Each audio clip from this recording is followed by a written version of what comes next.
रोहित बडवे वेदवाणी या आपल्या YouTube चॅनलला सबस्क्राइब करा, लाईक करा आणि शेअर करा।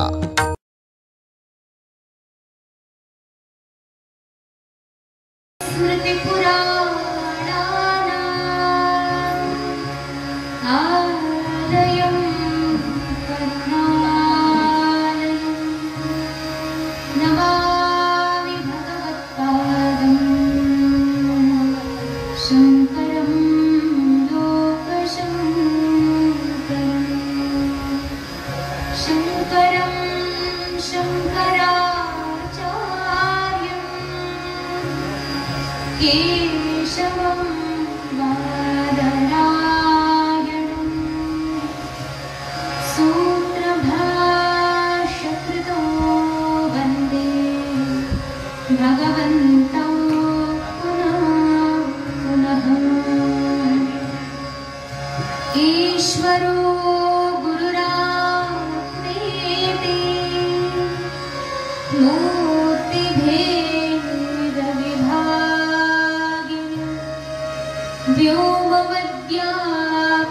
व्योमवद्व्याप्तदेहाय दक्षिणामूर्तये नमः। नारायणं समारम्भां शङ्कराचार्यमध्यमाम् अस्मदाचार्यपर्यन्तां वन्दे गुरुपरम्पराम्।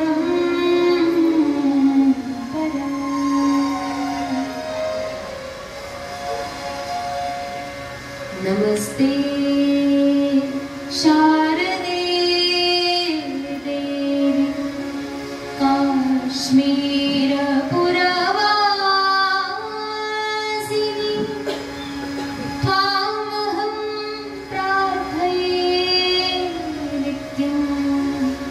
विद्यादानं च देहि मे ब्रह्मस्वरूपा परमा ज्योतिरूपा सनातनी सर्वविद्याधिदेवी तस्यै वाण्यै नमो नमः। तस्यै वाण्यै नमो नमः। तस्यै वाण्यै नमो।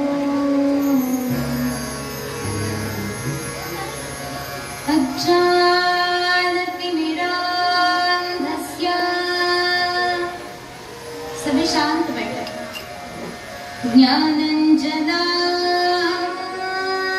ज्ञानञ्जनशलाकया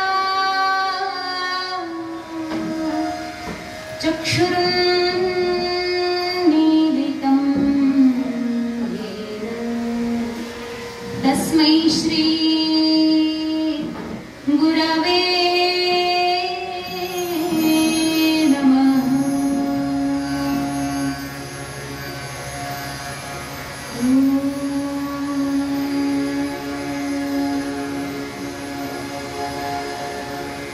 वन्दे देव उमापतिं सुरगुरुं वन्दे जगत्कारणं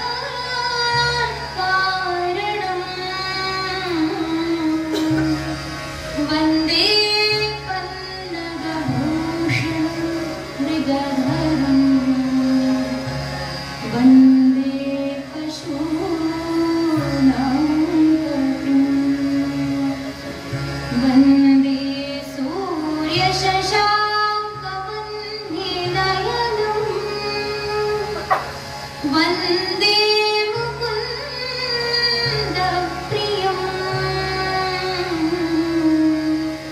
वन्दे भक्तजनाश्रयं च वरदं वन्दे शिवं शङ्करम्।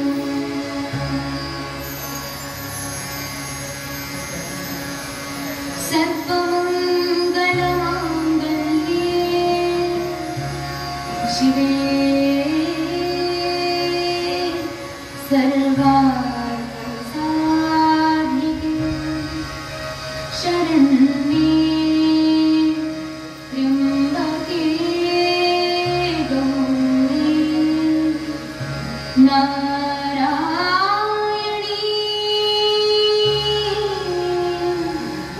नमोस्तुते नारायणी नमोस्तुते नारायणी नमोस्तुते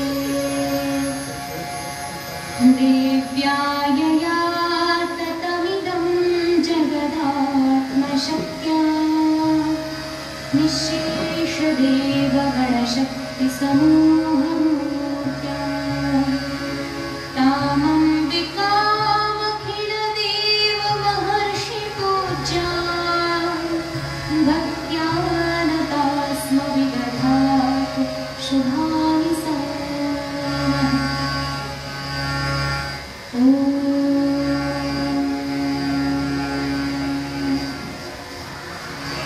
श्री कृष्ण चैतन्य प्रभु नित्यानंद हरे कृष्ण हरे राम राधे गोविंद। सभी भाव से प्रेम से हमारे साथ भगवान का संकीर्तन करेंगे। श्री कृष्ण चैतन्य प्रभु नित्यानंद हरे कृष्ण हरे राम राधे गोविंद। देवी सर्वभूतेषु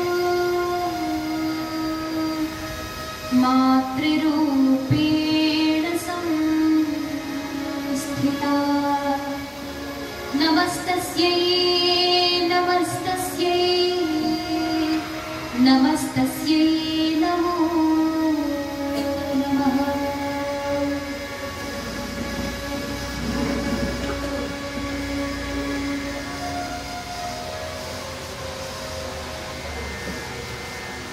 माँ भगवती पार्वती तपस्या में तल्लीन हुई थी, जिसके बल पर तपस्या के बल पर ही भगवान शिव जो है उनके साथ विवाह करने के लिए तैयार है। यहाँ शिव जी भगवान श्री राम की कथा कहते सुनते पूरे भूमंडल पर घूमते रहते हैं। जहाँ भी भगवान परमात्मा की कथा सुनने को मिले, कहने को मिले, वो चले जाते हैं। कथा सुनते भी हैं और कथा कहते भी हैं, प्रभु का गुणगान करते हैं। तो भगवान श्री राम ने सोचा कि अब भोले बाबा को तो समझाना पड़ेगा कि ब्याह कर लो। भगवान गए और समझा रहे हैं कि आपको विवाह करना पड़ेगा, स्वामी की आज्ञा है। तो उन्होंने कहा ठीक है, हम विवाह करेंगे, पर किससे करें? तब उन्होंने सब समझा दिया कि ऐसे ऐसे हैं। तो पार्वती देवी जो है सती ही थी, तो उन्होंने अपना पूरा प्रायश्चित कर लिया है और अब हम ही से वो वर प्राप्त करके आप ही से विवाह करना चाहती हैं। तो ऐसी अवस्था है। ठीक है, भगवान शंभो महादेव प्रसन्न है, प्रभु की आज्ञा से अब हम विवाह करेंगे, ऐसा कहा उन्होंने। अब कैलाश पर्वत पर बैठे हैं, उतने में सप्तर्षि लोग आ गए और सप्तर्षियों ने भी वही बात इनको समझा दी कि आप महात्मा आप क्या करें, विवाह कर ले। तब भगवान कह रहे ठीक है, पर अब देखिए परीक्षा तो करनी पड़ेगी, क्योंकि मैं जब कह रहा था सती को कि भगवान श्री राम जो अभी दिख रहे हैं वन में सीता हाँ सीता कर रहे हैं, यही मेरे भगवान है, यही मेरे नाथ है, मेरे माता पिता है। तो बिना परीक्षा के इन्होंने विश्वास नहीं किया था। वो चली गई सीता का रूप लेकर के और परीक्षा की, तत्पश्चात उनको विश्वास हुआ कि यही श्री राम है। अब देखिए मेरे प्रभु को परीक्षा लिए बिना अगर इन्होंने विश्वास नहीं किया, तो अब इन्हीं को मैं दोबारा कैसे ग्रहण करूं बिना परीक्षा के? परीक्षा तो होनी चाहिए। फिर वो कहते कि आप सप्तर्षिगण पार्वती देवी की जाकर के परीक्षा ले लीजिए। तो परीक्षा उन्होंने कैसी ली थी ये हमने थोड़ा संक्षेप में सुन लिया था। वो चले गए और माता पार्वती से कह रहे थे कि आप किस व्यक्ति को अपना पति मान रही है, क्या वो पति के योग्य भी है? आप इतनी सुंदर सुकुमारी, अद्भुत दिव्य सौंदर्य है आपका, ऐसी दिव्यता आपके समक्ष, फिर तो वो व्यक्ति जिसके साथ आप विवाह करना चाहते हो तो कुछ भी नहीं है। ऐसे बहुत सारे उन्होंने बहाने दिए, लालच दिया, परंतु देवी पार्वती जो है वो किसकी कन्या है? अब ये दक्ष कुमारी नहीं है, अब ये शैल कुमारी है, पर्वत की बेटी है। और पर्वत कैसा है? पर्वत अचल है, पर्वत हिलता नहीं है। जब से इस सृष्टि की सर्जना हुई है तब से उस पर्वत को जो स्थान दिया गया है उसी स्थान पर यथावत विराजमान है। पर्वत अचल है, अविचल है। तो ऐसे पर्वत की पुत्री क्या अचल हो सकती है? चाहे जितने बहाने आप दे दो, चाहे जितनी भी बातें आप उनके समक्ष रख दो, उनका स्वभाव अचल है, अविचल है। और पहले ही दिन हमने ये बताया था कि भवानी शंकरो वंदे श्रद्धा विश्वास रूपिणो। यहाँ तुलसीदास जी महाराज माँ पार्वती को श्रद्धा कह रहे हैं। तो देखिए, भगवान के प्रति हमारी जो श्रद्धा है वो अचल होनी चाहिए, क्योंकि जब श्रद्धा चलती है कभी यहाँ तो कभी वहां, कभी शिव जी के पास, कभी इधर तो कभी उधर, तो कभी मतलब एक जगह पर अपनी श्रद्धा जब केंद्रित नहीं होती है, श्रद्धा अचल नहीं होती है, तब भगवान अचल हो जाते हैं। श्रद्धा जब अचल होने लगती है तब भगवान स्वयं चले आते हैं हमारे पास। देखिए, माँ पार्वती को कहीं जाना नहीं पड़ा शिव को प्राप्त करने के लिए, शिव के पास नहीं जाना पड़ा, अभी तो शिव स्वयं माँ पार्वती के पास चले आए, क्योंकि इनकी श्रद्धा पर्वत की भांति अचल थी। जब श्रद्धा अचल होती है तो भगवान चंचल बन जाते हैं। वो स्वयं अपना स्थान छोड़ करके जो अचल श्रद्धा दे रहा हो उसके पास चले आते हैं। और अगर आपकी श्रद्धा जब चंचल है तब भगवान अचल हो जाते हैं, वो अपने स्थान से हिलते ही नहीं। अब आपकी श्रद्धा इधर उधर भटक ही रही तो भगवान क्यों आएंगे आपके पास?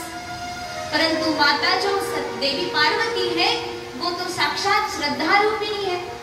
उनकी श्रद्धा अत्यंत अटूट है, अत्यंत प्रगाढ़ है। ऐसी श्रद्धा जब भगवान को मिल जाए तब भगवान स्वयं अवतरित होकर के उनको कृपा करते हैं, उनको अनुग्रहित करते हैं। अपने भक्त को, अत्यंत प्रिय भक्त को जान करके भगवान उन पर आशीर्वाद बरसाने के लिए आ जाते हैं।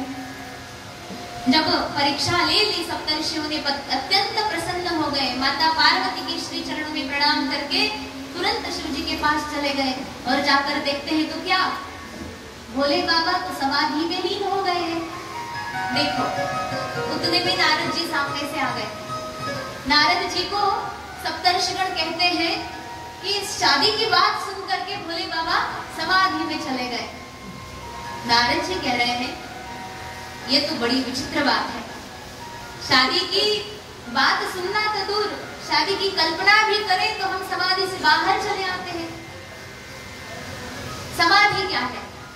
चित्त की एकाग्रता, भगवान परमात्मा के श्री चरणों में अत्यंत अविरत भाव से तल्लीन हो जाना ही समाधि है।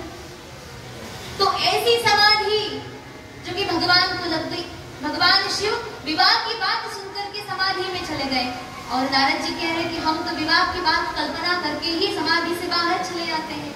अत्यंत विक्षिप्त हृदय होकर के आकुल व्याकुल हो जाते कि कब हमारा ब्याह हो जाए। परंतु भगवान ऐसा क्यों कर रहे?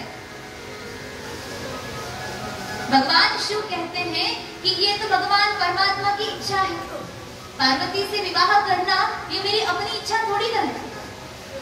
इसके लिए मैंने ना कभी प्रयास किया था और ना ही करूंगा।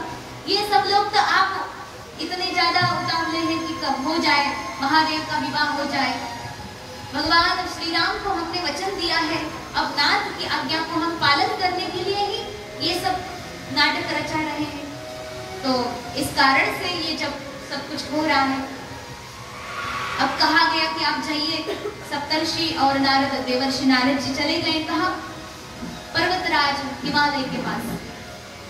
और वहां जाकर के उन्होंने पूरी विस्तार रूप से समझाया कि आपकी पुत्री जो है अब उन पर शिव अत्यंत प्रसन्न है, अब उन्हें मना करके आप अपने घर ले आइए, उन्हें अत्यंत व्यवस्थित रूप से श्रृंगार करिए, सजाइए। अब तपस्या का उनका शरीर है, उसे आप अच्छी तरह से बिल्कुल सुकोमल पहले की भांति बनाइए, उनको ले आइए। हम अत्यंत शीघ्र ही क्या करेंगे? विवाह का यथावत मुहूर्त निकाल लेंगे। बढ़िया। अब विवाह का इधर मुहूर्त निकाला जा रहा है और उधर क्या हुआ? भगवान शिव जो है अपने समाधि से बाहर आने को बिल्कुल नाम नहीं ले रहे, समाधि में तल्लीन है भगवान। क्योंकि कहते हैं ना कि प्रीतम छवि नहीं तन बसी पर छवि कहाँ समाए। जब अपने हृदय में, अपने अंग अंग में, रोम रोम में जब भगवान परमेश्वर की छवि, भगवान परमेश्वर का ही सब कुछ समा गया हो, तब यहाँ किसी और को समाने का स्थान ही कहाँ बचता है। क्योंकि जब भगवान श्री राम आज्ञा दे रहे थे तो शिवजी क्या कहते हैं कि प्रभु आपकी आज्ञा में शिरोधार्य कैसे करूं? क्योंकि हमारे शिर में क्या है? गंगा जी है कि नहीं? आप जानते हैं सभी। आप थोड़ा प्रतिसाद दे दिया करें, क्योंकि कथा में इसी से रस उत्पन्न होता है। आप ऐसे प्रसन्न वदन खिले हुए रहे, नहीं तो क्या होता है? सूर्यास्त होने के बाद जो सूरजमुखी फूल होते हैं वो बिल्कुल लुढ़क जाते हैं, ऐसे हो जाते हैं। ऐसे नहीं होना चाहिए। कथा एक सूर्य है, इसी की भांति आप इसके समक्ष बैठ करके अत्यंत प्रसन्न और बिल्कुल प्रतिसाद देकर के सुने। देखिए भगवान शिव जी, इनके शीश पर क्या है? माँ भगवती गंगा बह रही है, निरंतर बही जा रही है। अब शिव जी कहते हैं कि नाथ आप हमें आज्ञा दो और हम सिर पर रख लें उसे, कहीं गंगा जी के साथ ये आज्ञा बह न जाए। मान लीजिए अगर आज्ञा बह गई तो फिर हम क्या करेंगे? ये नहीं हो सकता। फिर श्री राम प्रभु कहते हैं कि आप इस आज्ञा को अपने हृदय में धारण करें।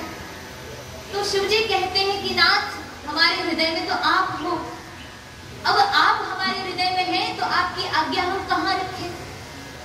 तो प्रभु श्री राम कहते हैं भोलेनाथ अब इतने भी भोले मत बनिए, आप गंगा जी के साथ ही हमारी आज्ञा को अपने सिर में धारण कर दीजिए। क्योंकि आप जब तक इसे धारण नहीं करेंगे तो आप इसको स्मरण भी नहीं कर पाएंगे। आप हमारे भजन में इतने अधिक तल्लीन हो जाते हैं कि आपको क्या करना है और क्या नहीं करना ये सब कुछ भूल जाते हैं, इसलिए तो आप भोले हैं। तो ठीक है कहा प्रभु आप जैसा कहें। गंगा जी के साथ उस आज्ञा को भी बिठा दिया, पर आज्ञा के साथ भगवान समाधिस्थ हो गए। अब सब देवता, सब ब्रह्मा जी के साथ सभी के सभी चिंतित है कि होगा क्या, क्योंकि विवाह होना है तो उस व्यक्ति को कुछ अच्छे से कार्य में लग जाना चाहिए। विवाह हो तो अच्छी अच्छी एक्टिविटीज होनी चाहिए कि नहीं? आप बताइए आपके घर में जब विवाह हो रहा हो तो 2 महीने पहले ही तैयारी शुरू होती कि नहीं होती है ना? पैसे का संचय करना तो सालों पहले से होता है, पर अब ब्याह निश्चित ही है तो बढ़िया सब खरीदारी करें, सोना सब बनाए। अब हम थोड़े से अब विवाह इत्यादि में तो हम कभी जाते नहीं है। विवाह रियल में होता कैसे आज तक हमने देखा नहीं है, इसलिए संभ्रम में यही थे कि शिवजी का विवाह कैसे रचाएं, तथापि उन्हीं की इच्छा से। तो घर में जैसी तैयारी विवाह की हो रही होती है तो इनको भी लगा कि भगवान शिव का विवाह होगा तो भाई तैयारी तो आवश्यक है। अब ये भोले भंडारी, ना इनका घर ना गृह, ना इनके पास कोई सामग्री, अब कुछ भी नहीं है। तो अब घर बसाना तो पड़ेगा ना, पत्नी घर में आएगी तो घर को चाहिए अच्छा सब साहित्य सामग्री सब कुछ होना है, पर इनका तो घर ही नहीं, कोई ठिकाना ही नहीं। पर करे क्या? अब ये भी समाधि में है तो इनको तैयारी के लिए थोड़ा जगाए, इनको उनकी जो प्रतिज्ञा है उसको याद कराए। ऐसा सभी ने सोचा और विचार कर रहे कि अब करे तो करे क्या। सब कह रहे कि ये विवाह के लिए शिवजी तैयार कैसे हुए, क्योंकि पहले तो मना कर रहे थे। तो सबने मीटिंग बुलाई और कह रहे थे कि ये राम की आज्ञा है। अच्छा, भगवान राम कहते हैं कि आप विवाह कर ले। अच्छा चलिए, फिर जब राम की आज्ञा है तो अब यहाँ पर हम क्या करेंगे? भगवान शिव को समाधि से बाहर लाने के लिए काम का प्रयोग करेंगे, क्योंकि राम की आज्ञा है तो हम काम को प्रयोग करेंगे। ऐसा कह करके सभी ने कामदेव को आवाहित किया कि बोले भैया अब आपको काम करना पड़ेगा, अपनी जो जादू है वो तो दिखानी पड़ेगी। त्रिलोकी में तो आप अपने जादू को बिल्कुल मोहित कर ही रहे हो, अब थोड़ा यहाँ भी कमाल दिखा दो। कामदेव जानते हैं कि शिव जी का बैर पालना मतलब अपने प्राणों से हाथ धोना है। तथापि बोले ठीक है, अगर जगत कल्याण हो रहा हो तो हम अपने प्राण देने के लिए तैयार है। क्या करना है बताइए? बोले शिव जी समाधि में लीन हो गए हैं, इनको समाधि से किसी प्रकार बाहर लाना है। बोले चलिए, अब ये तो काम से बिल्कुल अतीत, फिर भी प्रयास तो करें। कामदेव गए कैलाश पर्वत पर, नाना प्रकार की सम्मोहित विद्या उन्होंने वहां पे डाल दी। बहुत ही सुंदर वृक्ष, वन, बाग, बगीचे, तालाब, कूप, तड़ाग आदि सब बढ़िया सब तैयार किए। उसे देख करके सामान्य व्यक्ति अत्यंत मोहित हो जाएगा। ऐसी सम्मोहन विद्या कामदेव ने चला दी। तत्पश्चात उन्होंने बहुत भांति भांति से लीला रचाई, पर कोई उपयोग नहीं। भगवान श्री महादेव अपनी समाधि से बाहर आने को बिल्कुल तैयार नहीं है। कामदेव सोच रहे करे क्या? फिर वो गए, कहा आम के पेड़ के पीछे जाकर के छुपे। आम का पेड़ तो बर्फ में होता नहीं है, वैसे वहां नहीं है, पर ये कामदेव की सृष्टि रचना है, सम्मोहित विद्या है। तो उन्होंने कामदेव ने ही आम का पेड़ बनाया हुआ था, उसके डाली के पीछे जा छिपे। और कामदेव के जो पुष्प धनुष होता है उसमें 5 बाण लगते हैं, तो उन्होंने एक एक करके बाण छोड़ना चाहा, पर फिर भी भगवान अपनी समाधि से बाहर नहीं आ पा रहे हैं। उसके पश्चात कामदेव ने सीधे ही भगवान के हृदय पर आघात किया, बाण का संधान किया और भगवान श्री महादेव के हृदय में उस बाण को लक्ष्य भेद कर दिया। जैसे ही भगवान शंभु महादेव के हृदय में वो बाण लगा, भगवान की समाधि भंग हो गई। शंभु महादेव उठ खड़े हुए और इधर उधर देख रहे, कौन ऐसा मूर्ख है जो मेरी समाधि को भंग करने के लिए, कौन ऐसा है जो अपने प्राणों का शत्रु बना बैठा है। जब भगवान शंभु महादेव इस प्रकार आवेश में आ गए, कामदेव तो बिल्कुल डर ही गए, तो और जाकर के उस आम के पीछे जा छुपे। अब काम है तो आम के पीछे ही तो छुपेगा, क्योंकि काम भगवान शंभु महादेव के लिए अत्यंत आम बात है, आम है। उन्होंने हमेशा से काम पर अपना विजय प्राप्त किया हुआ ही है। ऐसे में उनको यहाँ पर विजय प्राप्त करने में अधिक समय न लगा। देखिए, जैसे भगवान को पता चला कि आम के पीछे काम है, तो उन्होंने तुरंत नाम लिया राम का और अपना तीसरा नेत्र मात्र खोल दिया। और जैसे ही भगवान शंभु महादेव के तीसरे नेत्र का दृष्टिपात उस कामदेव पर पड़ा, कामदेव उसी क्षण उसी स्थान पर भस्म हो गया, जल के राख हो गया। अब काम बचा नहीं। देखो, ऐसी अद्भुत लीला भगवान रचाते हैं। कामदेव भस्म हो गया। अब सब देवता बिल्कुल डर गए कि ये क्या बात हुई। हमने भेजा था कामदेव को ताकि ये ब्याह करे, क्योंकि विवाह के लिए काम का होना अत्यंत आवश्यक है। अब काम को मार दिया, हो गया, सब काम खत्म हो गया। देवता लोग बड़े दुखी हो गए, कष्ट में हो गए, अब कुछ हो नहीं सकता इनका। देवी पार्वती हमेशा ऐसी ही रहेगी। कामदेव को ही मार दिया, जला दिया, क्या करें। ब्रह्मा के साथ सब देवतागण भगवान शंभु महादेव का दर्शन करने कैलाश पर पहुंचे। भगवान शंभु महादेव अत्यंत कुतूहल से पूछ रहे हैं, आज क्या बात आन पड़ी कि आप सब लोग यहाँ आकर के उपस्थित हुए हैं, जरा बताइए। ये सब डरे हुए हैं, ये कह रहे कुछ नहीं प्रभु, हम तो दर्शन करने के लिए आए हैं, बिल्कुल दर्शन के लिए ही आए और कोई प्रयोजन नहीं। भगवान तो अंतर्यामी है, तथापि पूछे जा रहे थे क्या बात है, बता भी दो। तो देवता लोग कह रहे ब्रह्मा जी से आप पूछिए जरा, क्योंकि भगवान शिव का तीसरा नेत्र खुला है तो इनका सामना कौन करे। सब देवताओं ने प्रार्थना की ब्रह्मदेव से। ब्रह्मा कह रहे कि आप क्यों नहीं पूछते, हम इसे क्यों कह रहे, पूछो। तो क्या पूछे, देवता लोग कह रहे कि कैसे बताए शंभो महादेव को, हम ही से एक देवता आए थे कामदेव, हम ही से थे वो जिनको भगवान ने जला दिया।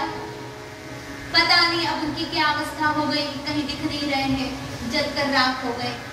अब हमारी भी कहीं ऐसी स्थिति न बन पड़े, अब क्या करें।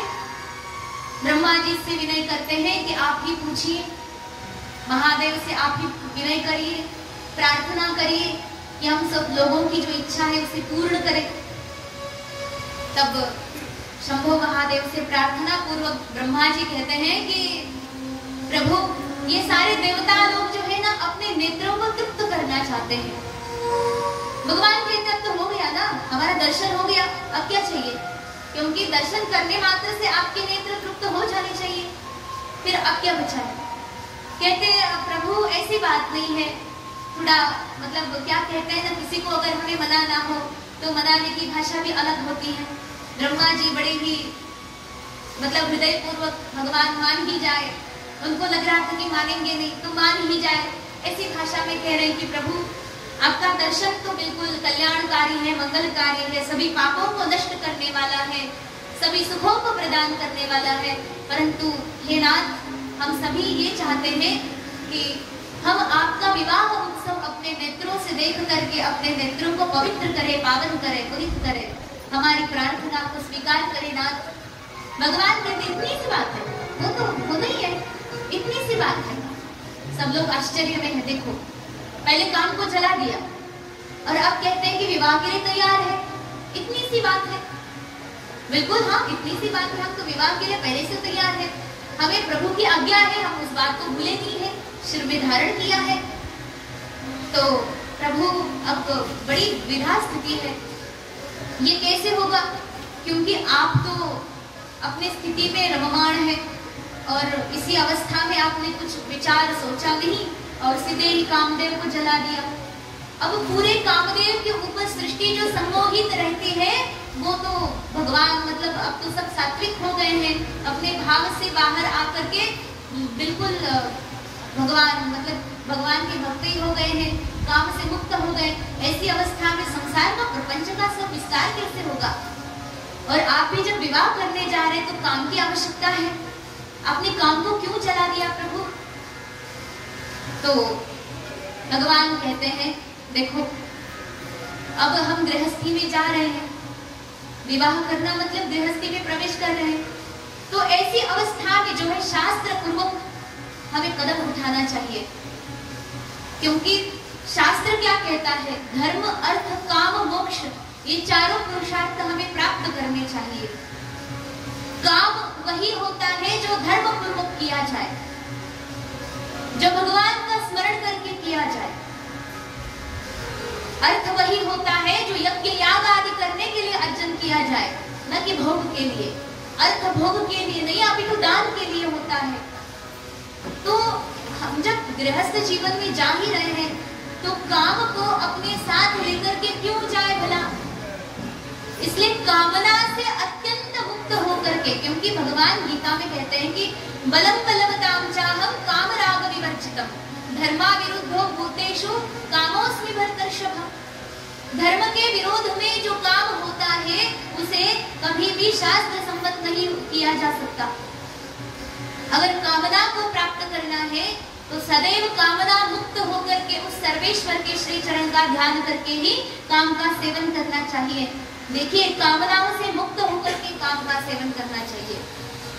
आप काम का सेवन करो, परंतु यदि कभी न मिले तो उसके लिए आप व्याकुल भी न हो।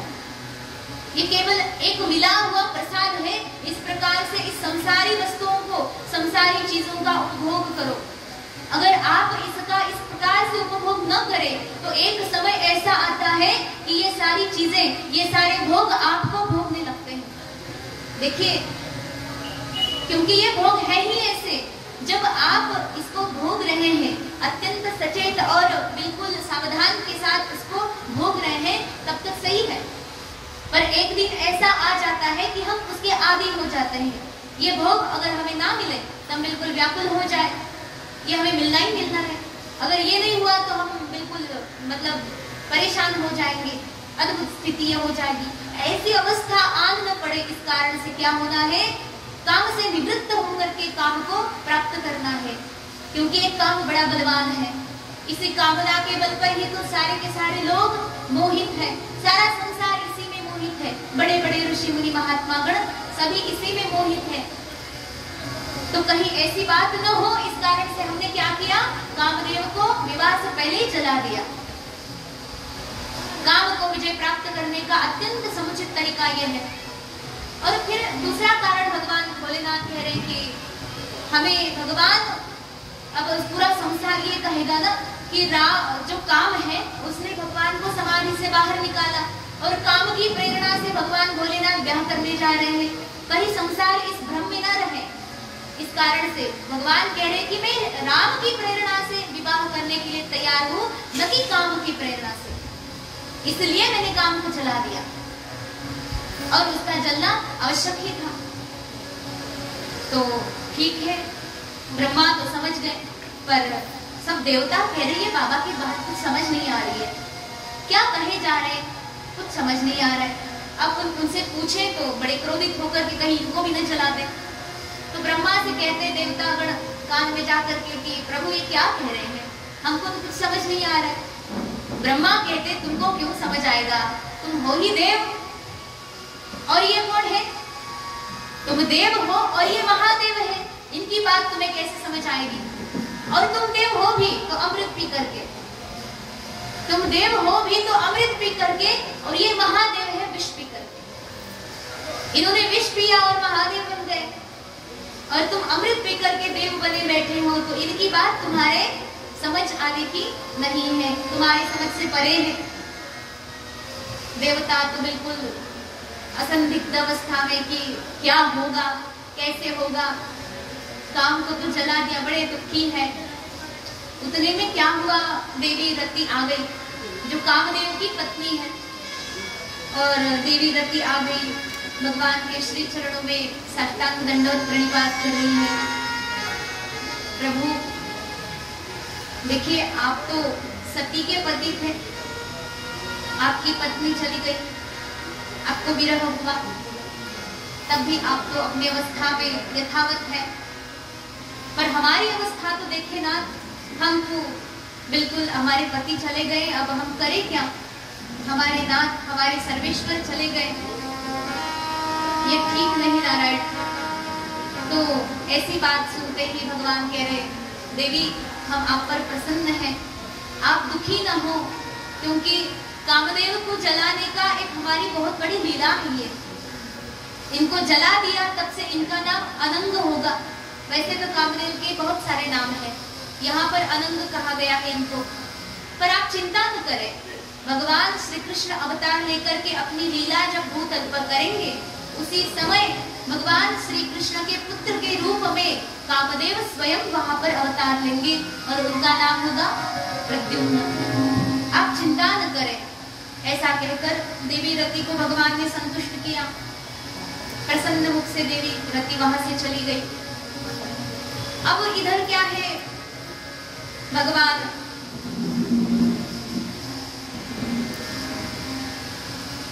भगवान तैयार है विवाह के लिए कि चलिए अब सब लोग कह ही रहे तो विवाह हो जाए।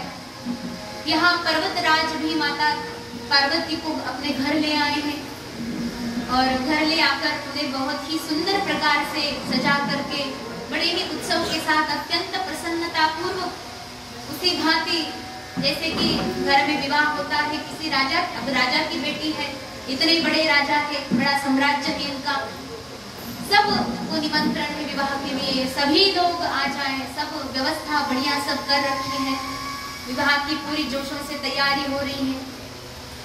अब भगवान शंभो तो है अपने नामस्मरण में सतत तल्लीन है, अपने नाम को वो छोड़ ही नहीं रहे हैं, सब लोगों को वही चिंता सताई जा रही, कहीं ये दोबारा समाधि में न चले जाए।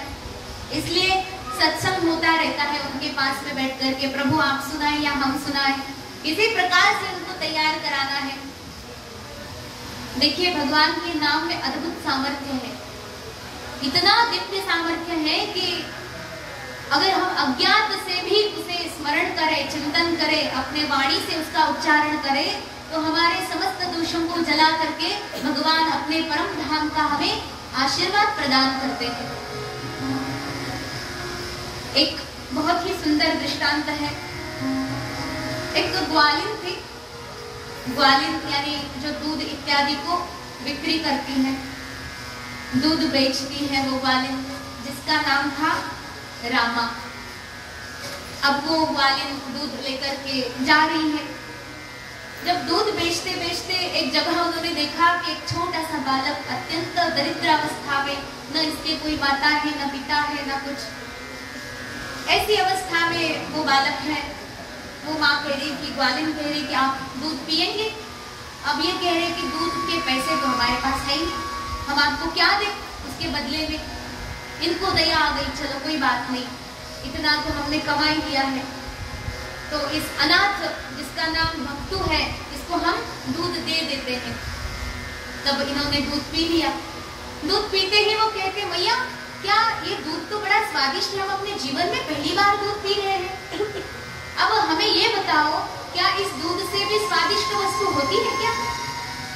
मैया कह रही हाँ हाँ बिल्कुल होती है, क्यों नहीं। तो जरा बताओ कि क्या है वो वस्तु। मैया कहते कि दूध से जो खीर बनती है ना, वो खीर बड़ी स्वादिष्ट होती है। अच्छा, भक्तु कह रही कि मैया हमको और थोड़ा दूध दे दो, हम अपनी खीर बना लेंगे। अब ऐसे मांग मांग कर ही खाते हैं, तो कहीं से चावल लाएंगे, कहीं से कुछ कहीं से कुछ, वो सब बता दीजिए आप कैसे खीर बनती, हम बना देंगे। मैया कह रही कि इतना झंझट क्यों में फंस रहे, आप इतना ज्यादा क्यों कर रहे हैं, मैं खीर अपने घर से बना करके आपके लिए लेके आऊंगी। अब ये बोला है, भक्तु कह रहे हैं कि मैया आपका क्या भरोसा कि आप आओगी ही, आप कब आएंगी बताएं जरा। मैया कह रही कल आ जाऊंगी बेटा, पर इनको विश्वास नहीं हो रहा है। ये कहते हैं कि मैया आप थोड़ा अपना पता बता दीजिए, कौन सा मोहल्ला, कौन सा घर नंबर कौन सा है, कुछ थोड़ा बता दीजिए ताकि हम वहां आकर के आपसे खीर ले ले। मैया कह रही चिंता ना करो, कोई बात नहीं, हम तो आ ही जाएंगे। तो भक्तों कह रहे कम से कम नाम तो बता दो मैया, ताकि नाम पूछते पूछते ही हम आप तक पहुंच जाएंगे, क्योंकि खीर खाने से अब हम बिल्कुल वहां पर अपना मन बनाए बैठे हैं। तो मैया कहती मेरा नाम रामा है। अच्छा, सुन लिया, इनका नाम रामा है। तो रामा का नाम सुनते ही यहाँ पे हो गया शुरू कि देखिए ये मैया अगर नहीं आई तो क्या होगा, हमें इनके घर तक जाना पड़ेगा, कहीं अगर हम इनका नाम भी भूल गए तो क्या होगा, खीर खाने को नहीं मिलेगी। तो इन्होंने वो नाम का जाप करना शुरू कर दिया। सुबह से लेकर शाम तक रामा रामा रामा रामा किए जा रहे, बिल्कुल बंद ही नहीं। इनको लगेगा अगर ये नाम हम भूल गए तो कैसे खीर मिलेगी। देखिए छोटा सा लोग भी भगवान तक पहुंचा सकता है। भगवान प्रभा इतना कमाल का नाम है ये कि चाहे हम किसी भी अर्थ में ले लें, चाहे हम किसी भी अवस्था में ले लें, चाहे हम किसी भी स्थिति में ले लें, इसका कोई भी जो फल है उसे हटा नहीं सकता है। जैसे अग्नि है, अग्नि में आप अपने हाथ को अच्छे मतलब जानबूझकर नहीं, ऐसे हाथ लग जाए अग्नि में तो भी आपका हाथ जल जाएगा, और जानबूझकर भी आप अग्नि में हाथ डाल दो तब भी आपका हाथ जलना ही है। भगवान परमात्मा का नाम ऐसी अद्भुत वस्तु, ऐसी अद्भुत चीज है जिसको आप जिस भी स्थिति में ग्रहण करो वो अपना फल कभी नहीं छोड़ सकता। उसका जो स्वभाव है, भगवान का वो स्वभाव है। कोई अत्यंत पापी से पापी व्यक्ति, भगवान का परम वैरी भी अगर भगवान का नाम ले ले तो भगवान उसे अपने स्थान दे देते। शरणागत वत्सल है। रावण को माफ करने के लिए भगवान उतारू थे, किसी प्रकार से ये क्षमा मांग ले, ऐसी सब स्थिति थी। भगवान कहते हैं कि ये तो मेरा स्वभाव है, ये तो मेरा व्रत है। वाल्मीकि रामायण में बढ़िया श्लोक आता है जिसमें भगवान बिल्कुल स्पष्ट कहते हैं जो मेरी शरण में आता है उसे शरण प्रदान करना ये मेरा व्रत है। अब चाहे जो भी हो जाए मैं तो इसे शरण दे ही दूंगा। जब विभीषण आते हैं शरण कहते हैं ये तो राक्षस जाति का है, इस पर क्या विश्वास करें। अब आपने इनको लंकेश बना दिया, मान लीजिए अगर इसी भांति रावण भी आपकी शरण में आ गया, उसको भी आप क्षमा कर देंगे, तो रावण तो लंका का राजा है, वो लंका का बना रहेगा। लेकिन अब इनका क्या, इनको तो आपने पहले से राजा बना दिया, तो विभीषण को किस राज्य का राजा बनाएंगे आप। तब भगवान श्री राम कहते हैं कि मेरी अयोध्या है ना। देखिए भगवान कहते वैसे भी अब वनवास की तो आदत हो चुकी है, हम वनवासी बनते रहेंगे, क्या फर्क पड़ता है। मैं भरत से कहूंगा कि विभीषण को अपनी अयोध्या दे दो, अब हमारे साथ वनवास में चल जाओ। ये भगवान का व्रत है, चाहे जो भी हो अपने भक्त को वो आश्रय प्रदान किए बिना नहीं रहते। तो ये भगवान का व्रत है। इन्होंने भगवान का नाम लिया, इतना नाम लिया कि भगवान बिल्कुल स्वयं आशीर्वाद देकर के, क्योंकि बालक है, अत्यंत विशुद्ध चित्त है। अब ये मत कहना कि हम कहेंगे राम राम राम तो ऐसे होगा क्या, बिल्कुल होगा, परंतु हमारे पास कितने सारे दोष है, पहले इसको भगवान जलाएंगे। हमारे पास जितने दुर्गुण है इसको कम करेंगे। जैसे ही ये दुर्गुण घटते जाएंगे वैसे ही भगवान हमारे समीप आते जाएंगे। हमें कहीं जाने की आवश्यकता बिल्कुल नहीं है, क्योंकि भगवान सामान्य है, कोई विशेष व्यक्ति नहीं है। विशेष व्यक्ति को मिलने के लिए हमें बहुत ज्यादा संघर्ष करना पड़ता है। कोई अगर व्यक्ति विशेष है उससे मिलने के लिए जाओ तो पहले अपॉइंटमेंट लेनी पड़ती है, कहाँ मिलना है, किस समय मिलना है, किस तिथि को मिलना है। पर अब बताइए कि भगवान से मिलना हो तो कौन सी तिथि निश्चित करे, कौन सा स्थान निश्चित करे, कौन सी अवधि निश्चित करे। ऐसा कोई नहीं है, ऐसा कोई स्थान नहीं है जहाँ भगवान नहीं है। वो हर स्थान पर समान रूप से विद्यमान है। तो ऐसे व्यापक भगवान को प्राप्त करने के लिए न कोई तिथि है, न कोई समय है, न कोई स्थान है। जहां भी जिस भी अवस्था में आप भगवान का चिंतन करें वो तुरंत उपस्थित हो जाते हैं। रामा पर भगवान कृपा करते हैं और उन पर ऐसी कृपा करते हैं कि उन्हें जो अत्यंत दिव्य अद्भुत आनंद है, क्योंकि उन्होंने कहा क्या था, क्या दूध से भी स्वादिष्ट कोई है तो खीर है। तो भगवान कह रहे हैं कि ये सारे छोटे छोटे स्वाद है। खीर का स्वाद 10-5 मिनट आपके मुख में रहेगा, उसके बाद तो जाना ही है। लेकिन हम आपको ऐसा स्वाद दे देते हैं जो कभी नहीं जाएगा, कभी नहीं मिटेगा।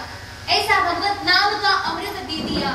इस अमृत को पान कर लो तो कभी भी आपके हृदय में भगवान के प्रति जो निष्ठा है, जो श्रद्धा है, जो लगन है, कभी कम नहीं होगी और उस आनंद से हम सदा सर्वदा ओतप्रोत रहेंगे।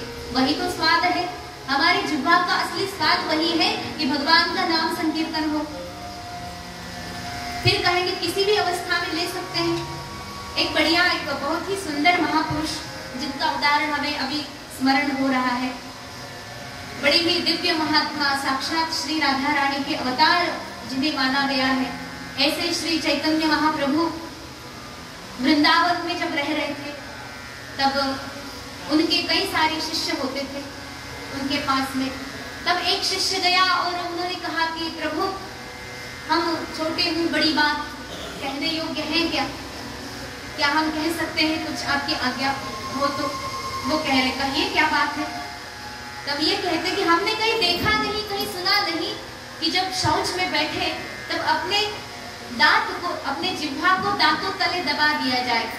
ऐसे हमने कभी देखा नहीं, ऐसा नहीं हो। लेकिन प्रायः हमने आपको देखा है कि आप अपनी जिह्वा को दांतों तले दबा दिया करते हैं। ऐसा क्यों? हम इसका कारण जानना चाहते हैं। तब चैतन्य महाप्रभु कहते हैं कि ये जिह्वा जो है मेरी, इसको भगवान परमात्मा के नाम की इतनी अधिक आदत हो गई है कि अब ये कभी भी रुकती नहीं। मैं चाहता हूँ कि जब हम मल त्याग, मूत्र त्याग कर रहे हो तो ऐसी अवस्था में भगवान का परम मंगलमय पवित्र नाम हमारी जिह्वा पर ना आए, क्योंकि हम अपवित्र काम कर रहे हैं तो यहाँ पर भगवान का नाम न हो। यही कारण है कि हम अपनी जिह्वा को दांतों तले दबा दिया करते हैं। अच्छा, ऐसी बात है? जी हाँ, बिल्कुल ऐसी ही बात है। परंतु प्रभु हम चाहते हैं एक और प्रश्न आपसे करें तो क्या सही रहेगा? फिर कह रहे कहो। कहते हैं कि भगवान परमात्मा मतलब कह रहे हैं कि हमारी मृत्यु कभी भी आ जाए और मृत्यु के अंतिम समय पर हमारे मुख में सदैव भगवान का नाम होना आवश्यक है। यही हमारा सौभाग्य है। अंतिम समय में भगवान का नाम, भगवान का स्मरण हो, क्योंकि हृदय से तो आपका नाम कोई छीन नहीं सकता, फिर भी मुख में भगवान का नाम हो। लेकिन अगर मान लीजिए आपने अपनी जिह्वा को दांतों की तले दबा दिया है और उसी समय अगर मृत्यु आ गई तो क्या?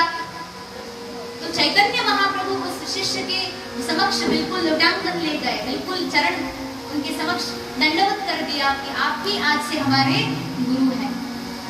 लगने तुमसे लगा बैठे, जो होगा देखा जाएगा।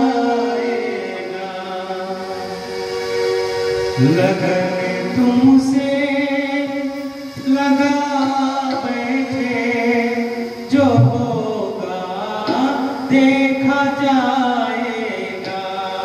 तुम्हें अपना बना बैठे, तुम्हें अपना बना बैठे, जो होगा देखा जाएगा। लगन तुमसे लगा बैठे, जो होगा देखा जाएगा।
जीवन ही लुटा बैठे, अब जीवन ही लुटा बैठे, जो होगा देखा जाएगा, लगन तुमसे लगा बैठे, जो होगा देखा जाएगा, लगन तुमसे लगा बैठे, जो होगा देखा जाएगा, लगन तुमसे लगा बैठे, जो होगा देखा जाएगा, जो होगा देखा जाएगा।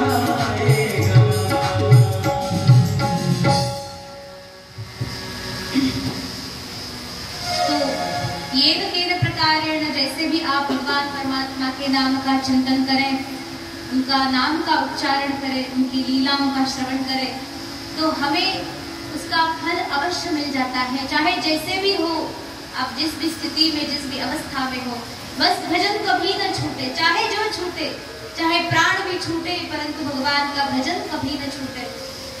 ऐसे भक्त लोग जो भगवान का भजन करते हैं, वो सदैव भगवान के समीपस्थ होते हैं, वो सदैव भगवान के पास रहा करते हैं।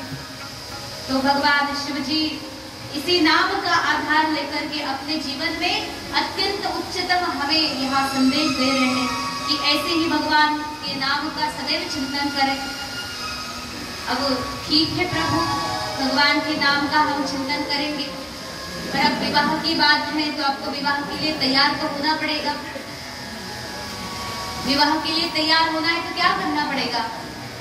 दूल्हे राजा को अच्छे से सजाया जाता है ना, मेकअप कराया जाता है, किस किस प्रकार की सामग्रियों को इकट्ठा कर लिया जाता है।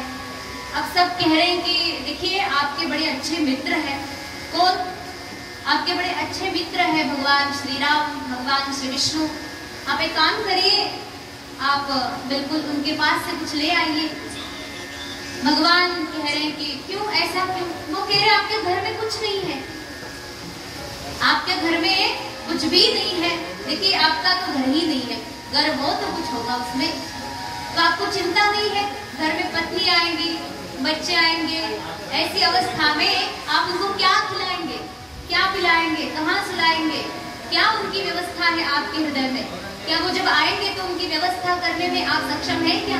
आप स्वयं भीख मांग करके खा रहे हैं, ऐसी अवस्था में उनकी क्या व्यवस्था बनाएंगे? आपको तनिक चिंता नहीं हो रही है?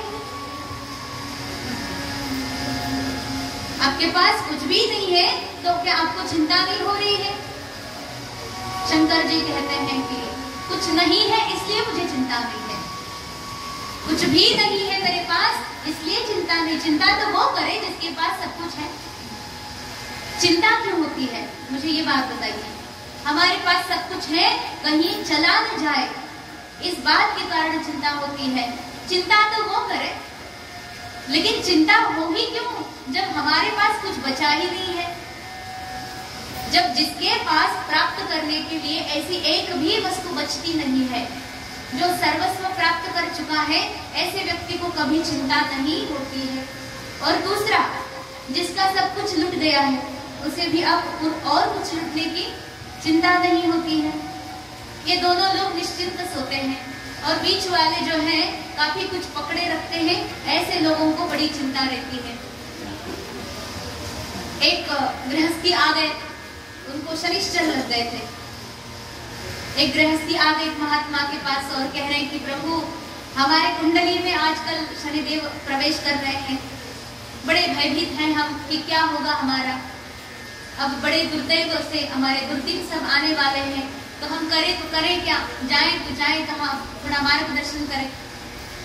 तो महात्मा कह रहे हैं कि आपको क्यों चिंता है, आप डरते हैं शनिदेव से। अब डरेगा तो हर व्यक्ति शनिदेव के नाम से ही डरेगा। अब हमारे कुंडली में ही आ गए हैं तो इसका कोई उपाय बताइए। महात्मा कह रहे हैं चलो कोई बात नहीं, आप एक कृष्ण वर्णीय गौ माता किसी ब्राह्मण को दान कर दीजिए। अब इस व्यक्ति के पास धन तो है, लेकिन इतनी कंजूसी कि वो अब एक गाय दान नहीं कर पा रहा है। महात्मा कह रहे हैं कि दान करो गौ माता को। वो कहते नहीं महाराज जी, ये संभव नहीं है। मैं कहाँ लाऊंगा गाय? मेरे पास तो धन है ही नहीं जिससे मैं गाय खरीद के लाऊं और ब्राह्मण को दान करूं, इतना मेरे पास नहीं है बाबा। अच्छा चलो कोई बात नहीं। महात्मा जी कह रहे कि आप एक काम करो, काले रंग के जो वस्त्र है उसको खरीद लाओ और किसी ब्राह्मण को दान कर दो। फिर कह रहे अब वही बात, हमने पहले से ही कह दिया कि हमारे पास धन नहीं है, अब ऐसे निर्धन व्यक्ति को आप कह रहे कि वस्त्र दान करो। अच्छा वस्त्र लेने के लिए भी पैसे नहीं है, चलो एक काम करो, काले रंग का धागा खरीद लाओ और वही धागा किसी ब्राह्मण देवता को दान कर देना। वो कह रहे आप समझेंगे कब, हमारे पास धन ही नहीं है, हम कैसे दान करें? तो कह रहे एक काम करो, अत्यंत निश्चिंत होकर के घर चले जाओ, खाओ पियो और सो जाओ। जब कुछ है ही नहीं तो शनिदेव अब तुम्हारा और क्या बिगाड़ेंगे? कुछ होता तो तुम्हारे कुछ बिगड़ने की संभावना है, अब तुम्हारे पास पहले से ही कुछ नहीं है, अत्यंत निर्धन व्यक्ति हो तुम, तो ऐसी अवस्था में भगवान शनिदेव आ गए तो तुम्हारे ऊपर कोई प्रभाव नहीं पड़ेगा, क्योंकि तुम्हारा तो सब कुछ पहले से लुटा हुआ है। भगवान शंकर जी भी वही कह रहे हैं, देखो हमारा कोई क्या बिगाड़ेगा, हम क्यों चिंता करें, हमारे पास कुछ है ही नहीं तो क्यों चिंता करें, हम तो आराम से खाए पिए सोए हैं, क्यों ये सब झंझट में पड़ेंगे? हमें तो ये सब कभी पसंद ही नहीं, हमें अगर कोई कुछ दे भी दे तो हम उसको भी दान कर देते हैं, हम रख ही नहीं सकते ऐसी सब चीजों को। तो बड़े अद्भुत हैं देवता गण, तो बड़े आश्चर्य में है कि इनकी बात तो वही समझे, भगवान शंभो की बात हम क्या समझ पाए। तो जो शिवगण है वो कह रहे हैं कि प्रभु लेकिन अब क्या करें, आपको दूल्हा बनना है, हम सोच रहे थे कि कुछ अच्छा श्रृंगार हो पाए, आपका बढ़िया से वस्त्र आए, कुछ मुकुट सब बढ़िया हो, आपके मित्र इतने अच्छे हैं उनसे आप सोना ले लीजिए, थोड़ा सा सोने का अच्छा सा मुकुट हम आपको बिल्कुल बढ़िया पहनाएंगे, आप ये क्या ये सब ऐसे भूत बने रहते हैं, आप कुछ अच्छा मुकुट पहना लीजिए, चलिए एक मुकुट ही मांग लीजिए मित्र से, क्योंकि जो है आपके पास वस्त्र तो चलिए कुछ भी इधर उधर से हम उड़ा देंगे आपको, लेकिन मुकुट तो होना चाहिए। भगवान कहते ऐसा लालच अच्छी बात नहीं है, समझ नहीं पा रहे हो तुम लोग, हमारे घर में जो है उसी से काम चला लेना ठीक बात है, अपनी कहाँ भी इज्जती कराओ, कहीं जाकर के ये दे दो कहीं वो दे दो, ऐसे होता है, प्रायः होता है। जब वस्त्र नहीं हो तो किसी मित्र से मांग लो, वस्त्र पहन लो और फंक्शन में जाओ, कार्यक्रम में जाओ, ये इतनी बड़ी बेइज्जती हम नहीं होने देंगे, हमारी जो इज्जत है उसी में हम चलेंगे। भगवान कहते हैं कि हमारे घर में जो कुछ सामग्री है सब इकट्ठा कर लो, उसी से हम श्रृंगार करेंगे। शिवगण जो है बड़े आश्चर्य में है, सोच में है कि अब इन बाबा को हम समझाएं तो कैसे। तो शिवगण आते हैं बहुत सारी सामग्री लेकर के भगवान को श्रृंगार कराने के लिए। शिव ही शंभु गण करहि श्रृंगारा, शिव ही शंभु गण करहि श्रृंगारा, शिव ही गण करहि श्रृंगारा, शिव ही गण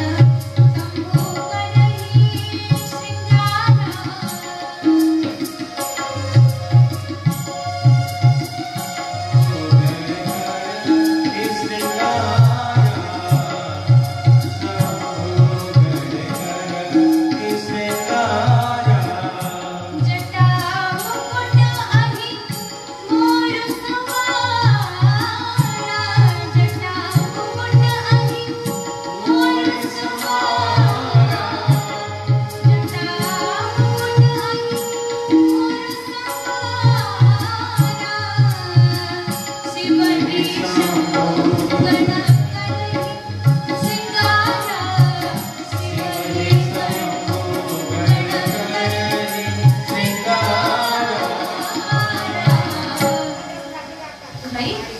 शिवगण आ जाते हैं सामग्री इकट्ठा कर करके, क्या सब सामग्री ला रहे हैं, जटा मुकुट अहि मोर सिंगारा समारा, बढ़िया सब श्रृंगार लेकर के आ रहे, एक के बाद एक सब शिवगण बड़े प्रसन्न है कि अब हमारे घर में माता आएगी, क्योंकि माँ घर में हो तो बच्चे बड़े खुश रहते हैं, क्योंकि अपने माँ के हाथ का भोजन हर एक को पसंद है, और हमारी माँ तो साक्षात जगदम्बा अन्नपूर्णा है, ऐसी अन्नपूर्णा भगवती जो कि संपूर्ण अन्न प्रदान करती हैं, ऐसी माँ अब हमारे घर में आएगी। शिवगण बड़े खुश हैं, बड़े प्रसन्न हैं। चलिए हमारे पिताजी मान तो गए कि किसी प्रकार से विवाह करें, तो उन्होंने बड़े श्रृंगार के लिए सामग्री लाई है।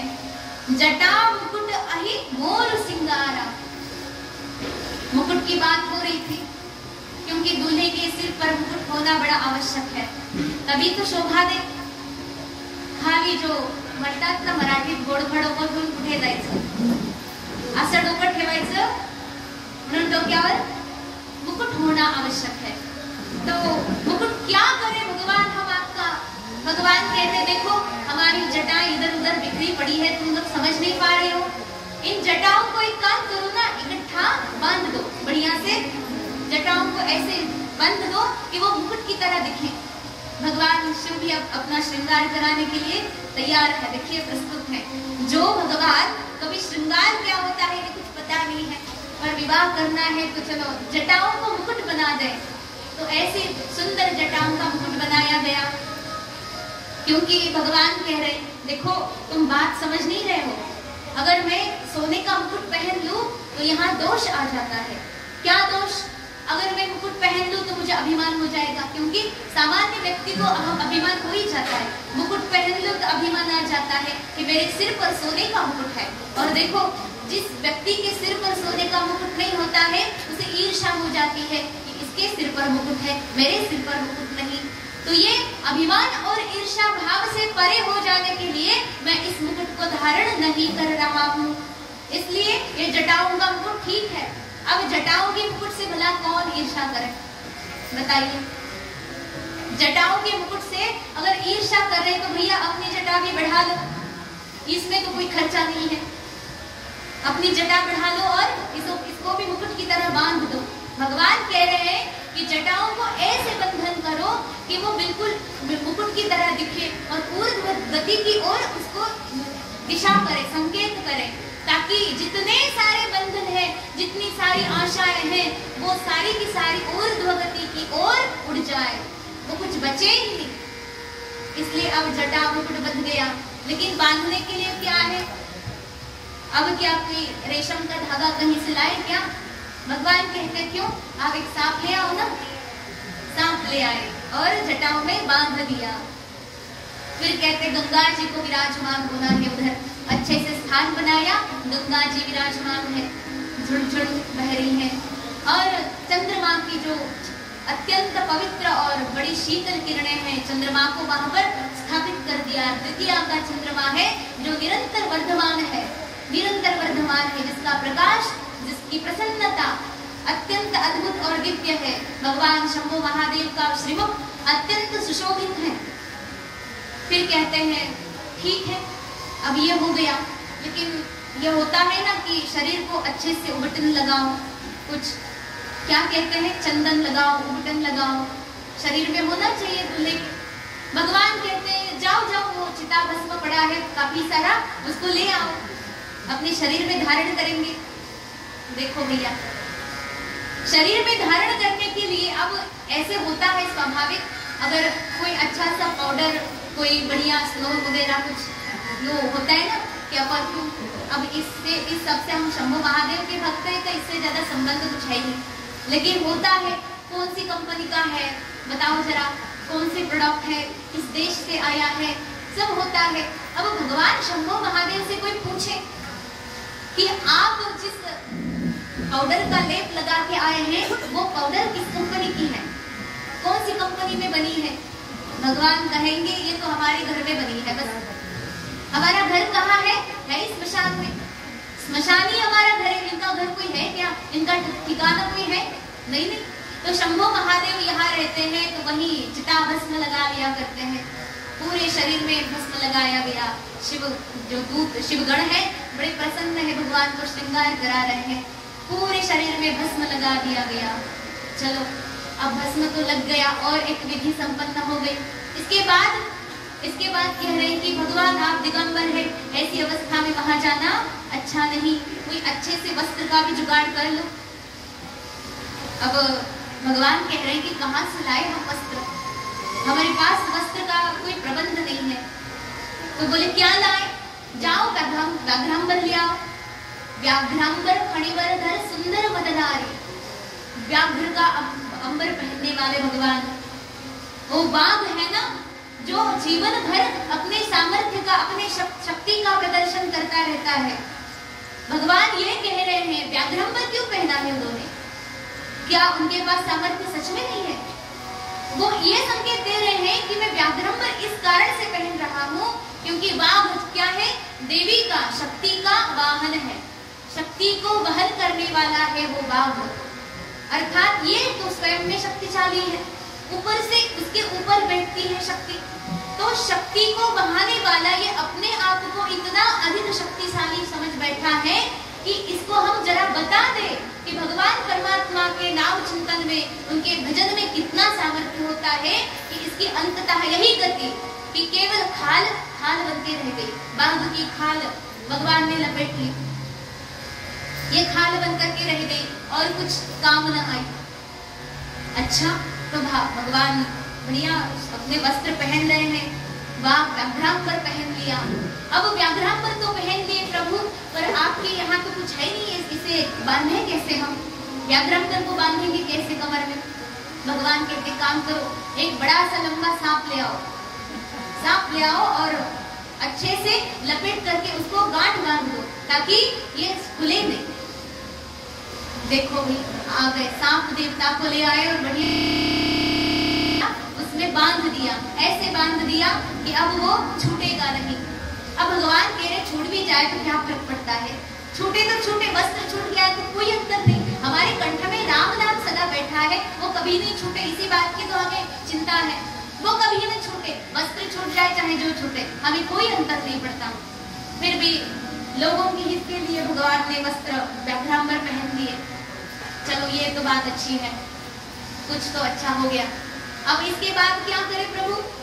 तो कहते हैं और क्या श्रृंगार बचा हो तो वो भी करा दो। कहते हैं सांपों को ले आए, क्या? कुंडल कंकन पहिरे ब्याला, कुंडल और कंकन को पहन लिया। क्या? सांप। तन विभूति पट के हरि छाला। तुलसीदास जी महाराज बड़ा सुंदर और अद्भुत वर्णन करते हैं। वो कहते हैं कि कुंडल और कंकण, हाथ में उनके कंकण पहनना है और कान में कुंडल पहनना है, तो इसकी भी कोई और व्यवस्था नहीं है। अपने घर में ही बहुत सारे छोटे छोटे सांप पड़े हुए हैं, इन सबको ले आओ। कान में, दोनों कान में 2 सांप लगा दिए, हो गए इनके कुंडल। दोनों हाथों में वो सांप बांध दिए, ये भी हो गए इनके हाथ में कंकण। ये है बढ़िया उनका श्रृंगार। अब क्या बचा है? जो छोटे बच्चे हैं वो आगे बैठ जाएं और जो लोग हैं इधर, कुछ चेयर इधर भी लगवा दीजिए। हाँ, इधर भी चेयर लगवा दीजिए। आप शांति से बैठ जाइए सभी। जब वो बाकी लोग आएंगे ना तो उनको जाने के लिए पीछे से रास्ता रखिए।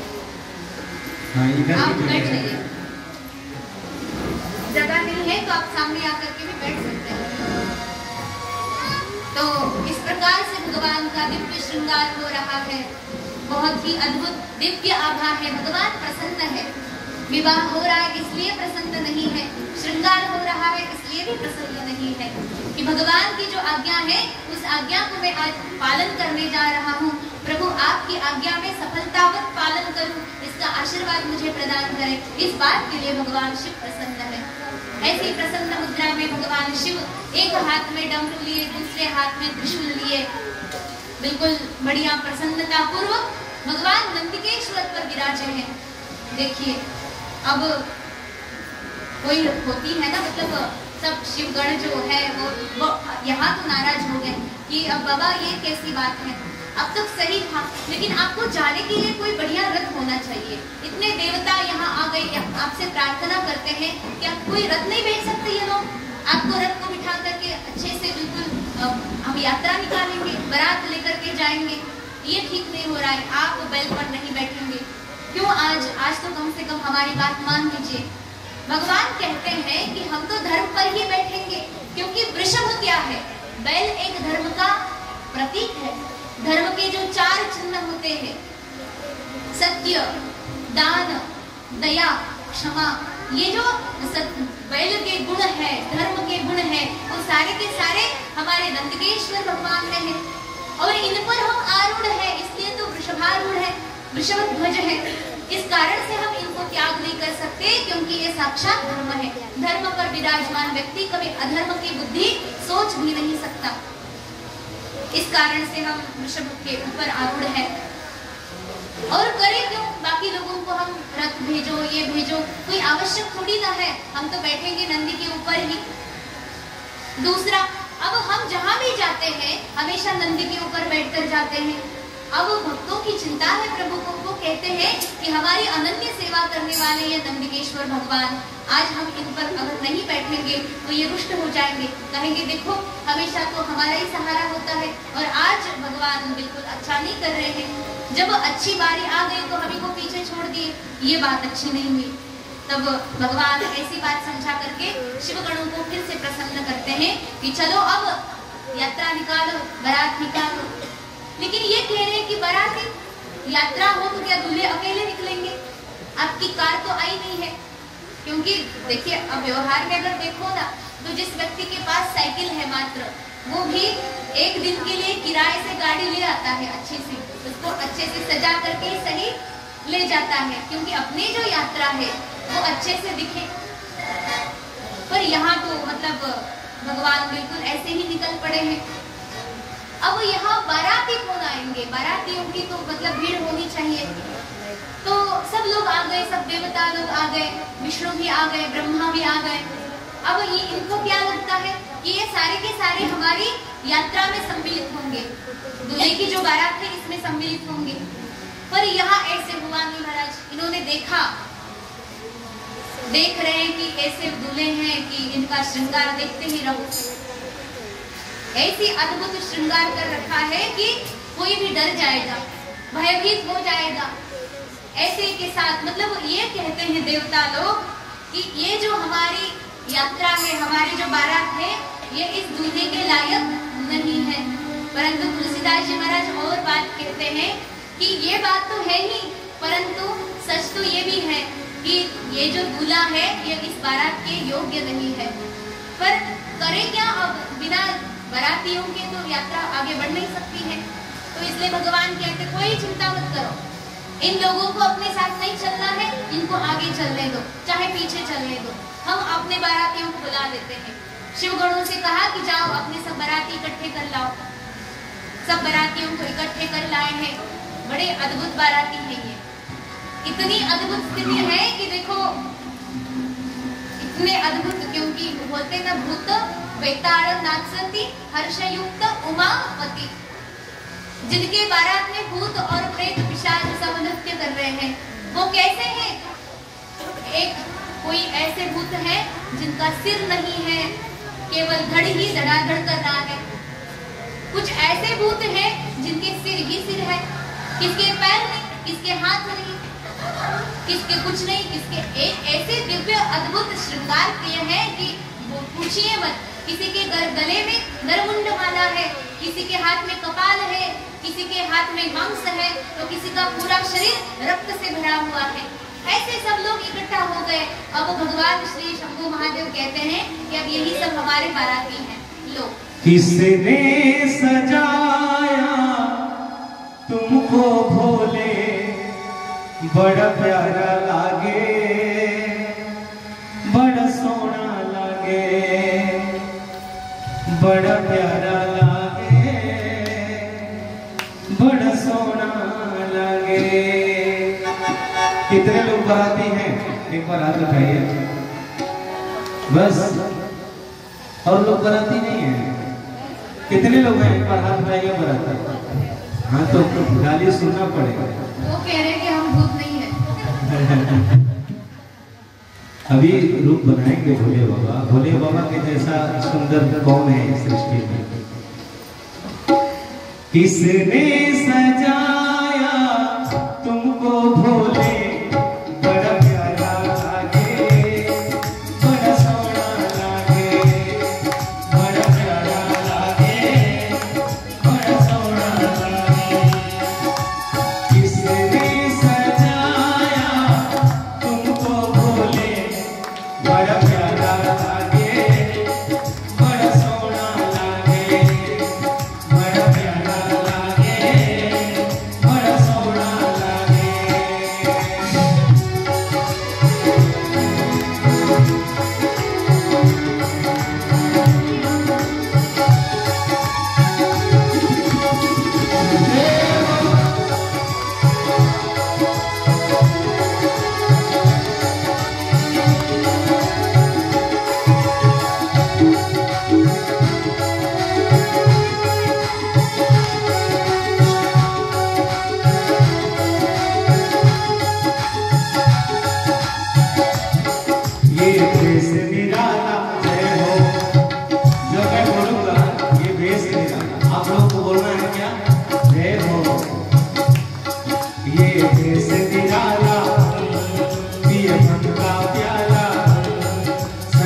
थोड़ा सा आपको समझ में आए तो अच्छी बात है।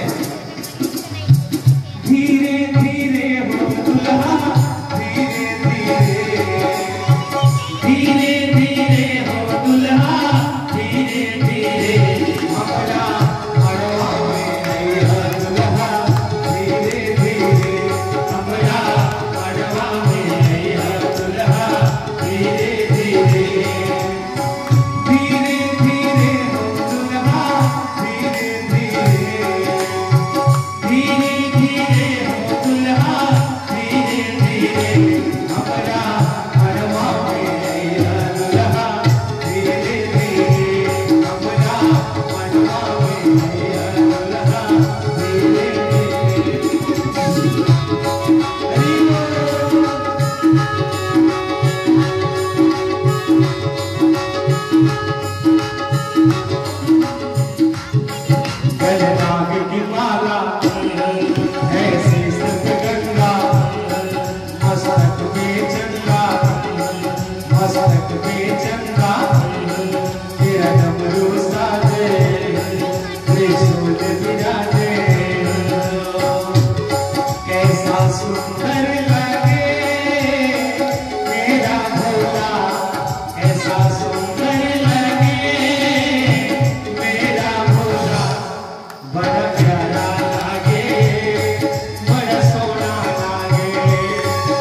रोहित बडवे वेदवाणी या आपल्या YouTube चॅनलला सबस्क्राईब करा, लाईक करा आणि शेअर करा।